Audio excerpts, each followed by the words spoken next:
Alex Perry. This is the Life Proof Services podcast, and we have a special, very, very special guest today. This guy, he has done a lot of things for the community, whether it be via real estate, credit, personal, and business. And then he also he's a family man as well, with him and himself and his son. He's a great leader. He's passionate about what he does, and I'm sure in today's message, you'll feel the energy that he delivers when he converses about the things that he does for his community and for his people. And he's just a valuable asset to the community of Tampa and to the rest of the world, because now he's international. He's gone international as well. So I'm excited to bring you all today Mr. Kendelo Hollis. Thank you for that introduction, my boy. Welcome. Thank you. So I gave a brief about who you are, but for those that don't know, tell the people who you are and what it is you have to offer to society and the world, and to our life proof viewers. For sure. So my name is Kendelo Hollis, as you say. I'm from Tampa.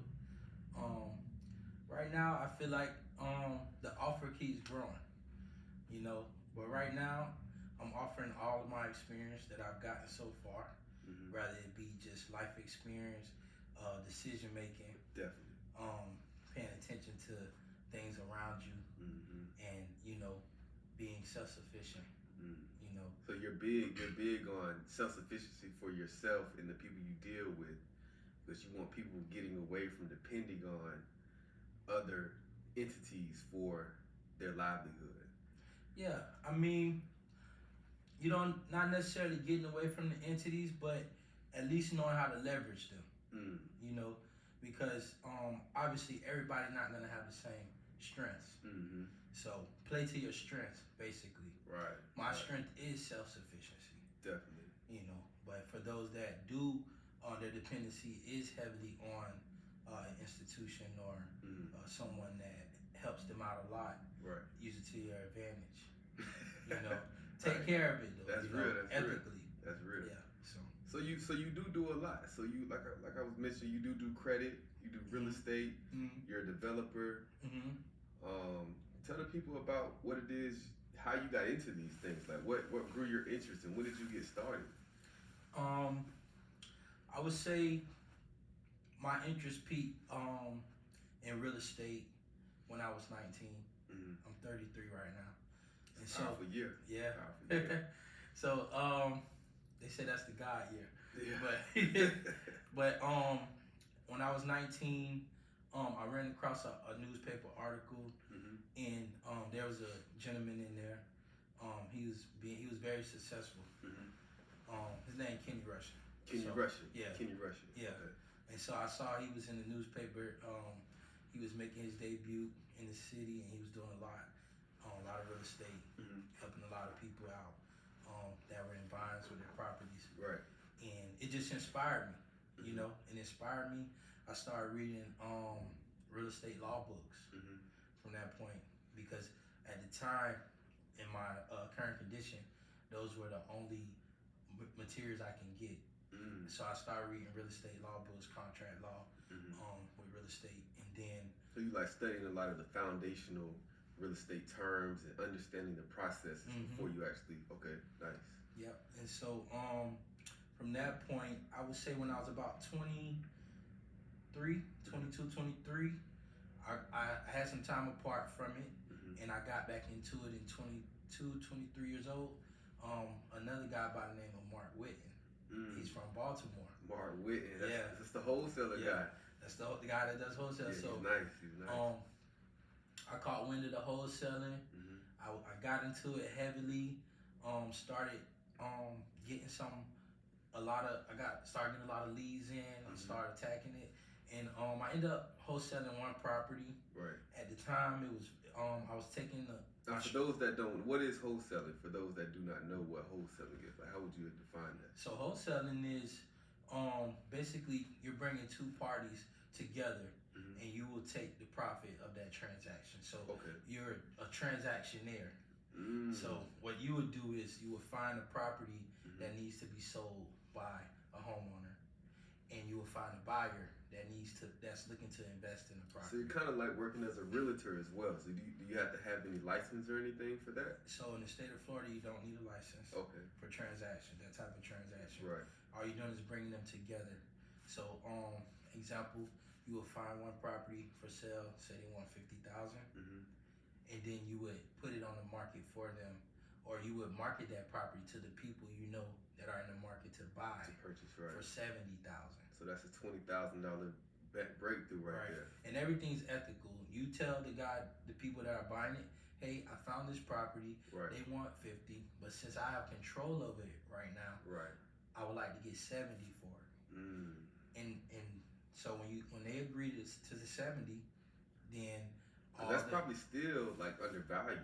It is undervalued. Not necessarily undervalued, but that's like not the market rate for what the house could actually sell for. True. After some work, so let's say the person has 100,000, they can put an additional 30 on top of that 70 and resell the property for 150, 200. You get it. Okay. So the whole thing is basically you finding something for the low, Gotcha. And you selling it to someone else, and you're taking the cushion in between. Gotcha. You get it. So you were doing the wholesaling. You started checking out Mark Whitten after Kenny Russian, and so you were on the real estate journey. And then what made you want to transition into credit, or did the real estate journey just get going there, or how did that work? So what happened was, in the meantime, while I was doing the wholesaling, I was doing construction on the side, and I was also working. I'm a certified chef, so I have a degree, a culinary degree. So you really be cooking up out here in the world. I do a little piece, you know. Okay. So I was cooking at night. I was a cook at night. I do the wholesaling and construction during the day. And actually, I went to a real estate event, and I was trying to purchase some property, and so I was trying to connect with other investors. I got a nest egg from doing the wholesaling from working. Right. And so when I went to the real estate event, the host, they were saying, asking questions to the audience. How much does it cost to paint a 1,500 square foot house? Right. How much does it cost to lay flooring in this 1,500 square house? And nobody would raise their hand. They're trying to do the numbers. You know, but they were just asking to gauge the experience of the crowd. So what I did eventually, I was quiet at first. Eventually, I just started raising my hand and I started telling them the numbers. Right. And then so after they were surprised. So afterwards, we connected after the initial event. We connected, and they approached me. They got my number. They called me the next day. Oh wow, they were excited. Yeah, they were excited. So they called me the next. Obviously, they liked my number. So I was pretty low in the market. I was just, I was willing to do whatever it took to get in. Right. And so just be in those rooms and brush their elbows, connecting with like-minded people. And so they ended up calling me the next day, and we ended up striking a deal. They ended up giving me 11 of their properties to remodel. Wow. Yeah. And so I ended up with 11 remodels doing the construction side. And you were only what? How old were you at this point? I was 25. Wow. Yeah, I was 25. So I had 11 properties I was remodeling for other investors, which kind of catapulted my construction business. And what got me into credit was I went to purchase my own property. Right. Which is what I came to the event for originally. Right. And when I went to do that, obviously credit was involved. So I had cash, but I didn't have credit. Right. So I didn't have any credibility buying power to prove that I can actually make payments on whatever I was going to borrow. Right. And so from that point, I paid a lot of people to fix my credit. We go through our blows. We all go through our blows. I went to finding all the credit gurus. I was searching them out. Gurus. Right. And so I was searching them out, looking for, to get those results so I can get my foot in the door with my goals. And, I ran into some good people that they fought hard, to fix the credit, but credit is a strategy. And a lot of people take shots in the dark at it. Right. But in all honesty, it's all law. It's all law. Right. Consumer law. Consumer law. Yes. Because we're born into being a consumer, But us not knowing in schools, we're not taught our consumer rights, our consumer laws, the things that have been in place that these banks and corporations directly violate. We're just left in the dark to give them everything, give everything to them essentially. Right. You basically starting on the bottom. Yeah. Mentally. Right. You know, so, but yeah, so what I did was I started getting into consumer law myself. Once I seen I wasn't getting the results that I wanted, actually, social media was my best friend. Yeah. Because I really scraped social media, YouTube, and literally I put pieces together, and then I checked and verified everything that I found. And I started joining different credit groups. Right. Like mentorships. I paid. I'm probably about $70,000 in my education right now. Yeah, that's an investment. With mentorships. And there's no college debt. There's no college debt. This is all off your muscle, off your back. Yeah. I think I've become pretty good at picking out mentorships. Yeah, you can tell. You can so every one I picked so far, I made my money back tenfold. That's awesome. You know, and I continue to invest in my. I'm looking for the next best mentorship right now. You know, always keep investing in yourself. So so that's how I got into credit, learning consumer law, and then also I started fixing people in my family's credit. I started fixing my friends' credit. I fixed my credit. Right. I got my credit to 800. Right. You know, and I got my. We have receipts for that as well, so that's not just cloth talk. That's the actual factual there. So you know, I helped my mother get her credit situated. My sister, we was able to move like 38 items off her credit. She even got money back from her mortgage company. So you know, and then it just grew from there. The desire grew. Because you had that firsthand, you had that firsthand experience, and as you're getting into it, as I've gotten into it myself, it just becomes so exciting.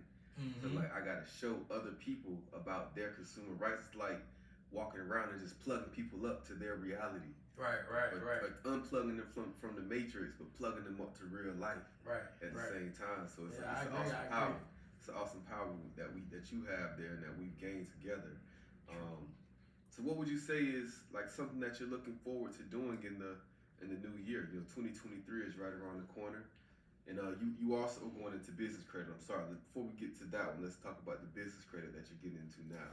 Now the business credit, the personal credit, I love the personal credit.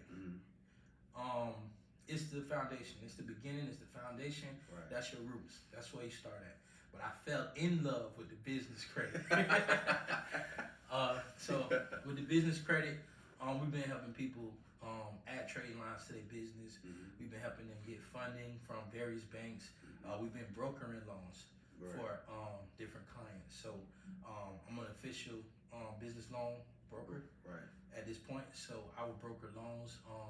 A lot of business owners, they come to us, they ask us, or they let us know that they need funds. So my first question is, what do you want to do with these funds? And what type of loans are you looking for? Because there's not one product, there's many products. There's equipment loans, there's real estate loans, commercial financing. Then there's you can get loans just for having capital in the bank for your accounts receivables. Which accounts receivables is basically the money coming in. You know, how much money, how much cash flow do you have? So you can also get collateralized loans. If you have a car that's not being used, you can collateralize your car. They'll give you up to 80% for collateral loans of the value. So if you have $100,000 property and you need $80,000, you can collateralize that property, and they'll give you 80. If it's worth 100, they'll give you 80,000 as a loan, and then you use that money for various projects that you have coming up. That's awesome. That's dope. Wow. Business side is very powerful. That's why I fell in love with it. That's awesome. So now that leads us into like your future outlook. So you have now the hat of let's just say the hat of a business loan broker, and you're now powering business owners and real estate investors and startup companies and entrepreneurs who are looking to get their boots on the ground on the business side. So what would be your 2023 outlook, like your outreach to the people for 2023? What did you say that looks like? I would say my outlook for 2023 is to reach as many business owners as we can to let them know that there are products for even those that have credit doesn't look so good. Right. You know, so I don't to bring people out of the dark of feeling like there's nowhere to turn. Right, because a lot of people they feel like they're cash strapped just because their business may not be producing what type of capital they're looking for, even though it is producing, and you can kind of create an avatar of them in a sense. Right. You can show them what they can acquire by the business offerings that you offer through. Right. Elite Pro is the name of the company. Elite Pro Advisors. Elite Pro Advisors is the name. Follow that on IG. Yeah, Elite Pro Advisors. We'll make sure we tag that. That. So 2023 educating business owners, letting them know that there's numerous opportunities out here for them to, if they're cash strapped or if they just try to get started. Right. You need money for materials. You need money for marketing. Right.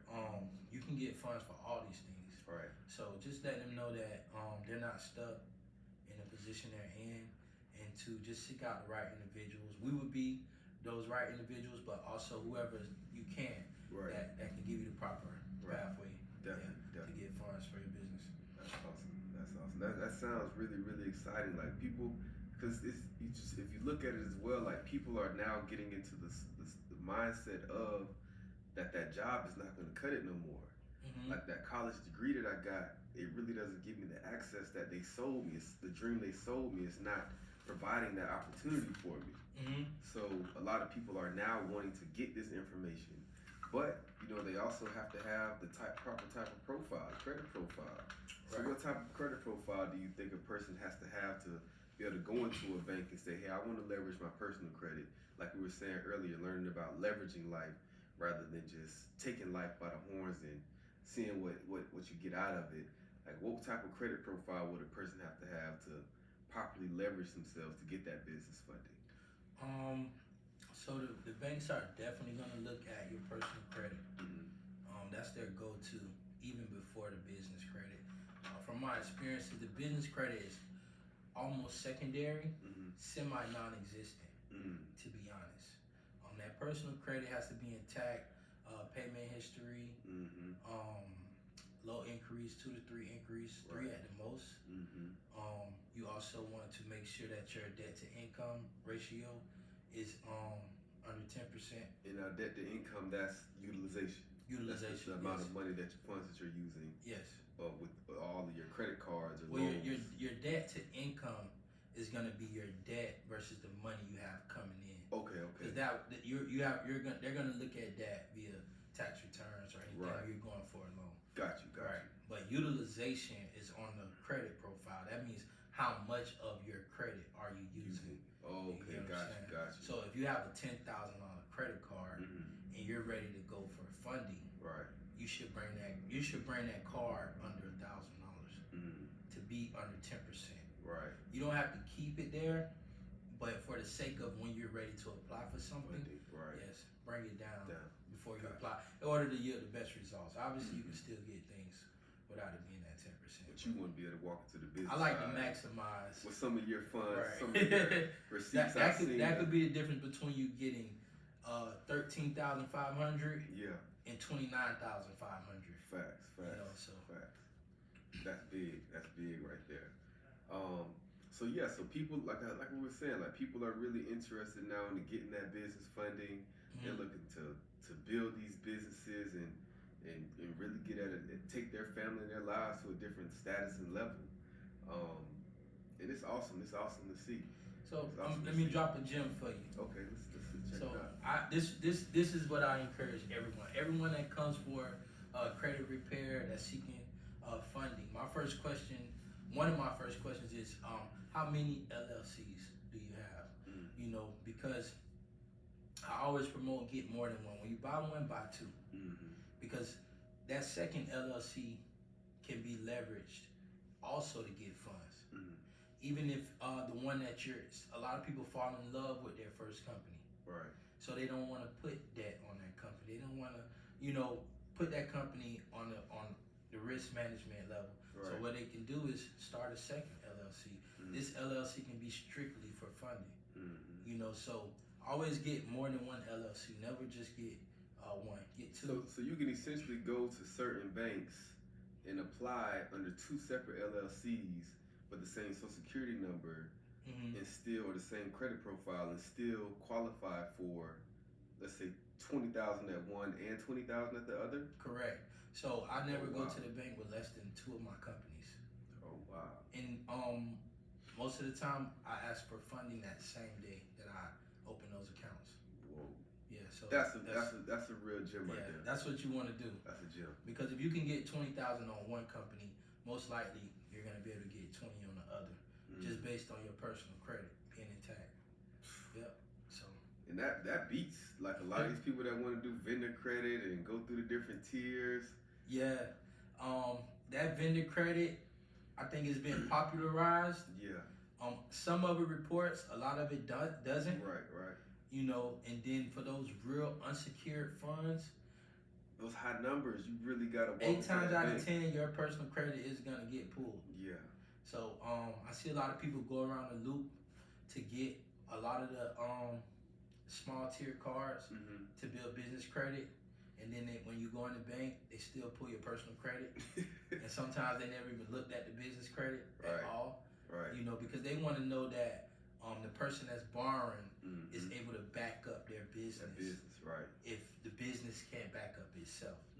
And the way the banks look at it, I work with a lot of bankers. Obviously, I'm a business loan broker. Right. A lot of banks look at it as people come in there and say, "I don't want a personal guarantee," and their response is, "I mean, if you don't feel confident enough to guarantee your business, why would we guarantee your business with our funds?" Right. You know, so you have to They're taking a risk. They're taking a risk, Right. but you're not willing to put in the risk. So Right. that no personal guarantee.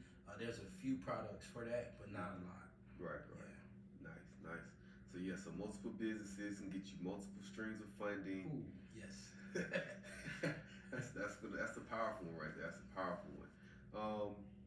So what would you also say is like something you're interested in investing in? We know you have some international connections, so tell us a little bit about that. Tell us a little bit about your international investing. Well, internationally, right now, I'm invested in Liberia. Whoa. Yeah, I'm invested in Liberia, in the motherland. Yeah. I got Yes, sir. That's awesome. That's awesome right there. Yeah. So I got over there. I bought some land over there. Gonna start doing some developments. I got some our close friends that you know. They're doing some heavy developments over there. So it's looking nice, man. It's a dream. It's a dream come true. And it's kind of like just creating, like owning land, especially in another country, on another side of the world, outside of the United States. It's kind of like creating your own reality in a sense. It is. It's like creating a new life. Yeah. Seriously, it's like creating a new life in a new environment, a new continent. You know, so the energy is different, the sun is different, the heat is different, the vibe is different. You know, you're in a new place. Yeah. And you're not coming there to just be a consumer or tourism, just a tourist. Yeah. You're actually coming to make a statement. You're making a statement there. You're letting them know that I'm not here to just soak up from the country. I'm actually here to put something back into it. Value. Yeah, so you're adding value over there, and that's the goal, to add value everywhere we go. So. Right. Because value would, in a sense, be turned back into you. Right. that energy exchange. It's a cycle. It goes back around. Yeah. That's powerful. That's Put it out, you get it right back in. That's so powerful. Yeah. So what would you this may be one of the last few questions. We'll start wrapping up. What would you say the type of mindset, the type of hunger, the type of drive, the type of that you were, going through the working in the houses to working, cooking at nighttime, to going to these networking events, what type of mindset did you have to be under to continue to go through that journey? Like, because a lot of people, they don't see it. Persevere. They don't get to persevere. They don't get to be able to, because they're working. Like, they're working they're in survival mode. People are more so in survival mode and not able to enjoy the process to really see the fruits of what their labor really can bring them. So what type of mindset or perseverance that you have to develop over time to be able to become this person you become today? I think it's all about starting with an end goal. Mm-hmm. You know, when you living day to day, if you don't have that end goal, right? There's a saying that says, start with the end in mind. Mm-hmm. So everything you do, you're doing it with the end in mind on how it's gonna look at the end. Mm-hmm. So as you're going through your journey, that having the end in mind will keep you from doing things that will compromise that end result, or that'll stray you away from that end result. Right. So you have to know what your dream, what it looks like once you reach there. So every time I do something, if it doesn't line up with that end goal, right, then I stay away from it. Right. But when you're working at a job, if it is your desire to get out, my whole life working at a job, I always worked for a company as if it was my own, because I knew that when I left, I would be treating my own company as my own. I always had an exit plan. Right. You stand on those principles. Yeah, I stand on those principles. When I worked at a restaurant, I would cook like a madman. I would never cut corners. Right. I would always do everything how it's supposed to be done and beyond. Mm-hmm. Now, when I did construction, I would stay in there at 2 a.m, doing Work. Projects. Even when I worked under people, some of my bosses would be working late, and they would send everybody else home. I would stay and work late. Yeah. Because I always looked at everything I did as if it was mine as well. Right. And I just keep that energy up to this day. So that's awesome. That's how we go. Staying after clocking those at kind of like 10,000 hours. You putting that time in. So putting that time in. You have to. It's your perspective. Like you just said, the 10,000 hours. Mm-hmm. Sometimes everything I did, I looked at it as an apprenticeship. Right. Even though me and whoever was leading at the time didn't have an agreement that this was an apprenticeship. Right. But I had it set in my mind that it was, so Right. I worked as if it was apprenticeship every day. That's Even awesome. right now today. So obviously I still about mentorships. Right. So it's never over. It's never still, over. Like you say, you're only 33 years old. You got a long ways to go. It's never over, man. We doing it every day. That's awesome. For sure. Definitely appreciate you for stopping by the Life Proof Yes, Studios. We here in beautiful California today. Yeah. Well, it's not that beautiful. It is magnificent, but it's kind of gloomy outside. We're gonna make the most of it. It'll clear up. It's early. It's 9 o'clock. 9 a.m. Still early. Yeah. Once it clear up, we off to the start. Yeah. We shooting off. To the start. Well, yeah, definitely appreciate you for coming through. This is a Life Proof channel where we specialize in helping you find your foundation for your life, and we show you how you can make that life proof to be able to live, dream, and embrace the reality that you want to live in. Thank you all for joining. Make sure you like, subscribe, share. Share this with your family and friends. Somebody will find inspiration in this today. And we're going to continue to put out more content, continue to put out more interviews, more things that we can show you how you can change your life. That's essentially all we want to do for you here, is just show you different ways to change your life. Give them your handle, your Instagram handle. Follow me on IG. My personal handle is KingDundada_. The business handle is Elite Pro Advisors on IG. Yeah. And I'll make sure to add those, and I'll tag those in the images that we put out as well. And definitely appreciate you for coming by again today. Can't wait to go out to Liberia with you and check out your land over there. Hey man, we waiting on you. We waiting on you. See that property over there. It's gonna be nice, man. It's nice. All right, thank you all. Y'all have a great holiday, great New Year, and we're here for you to the end.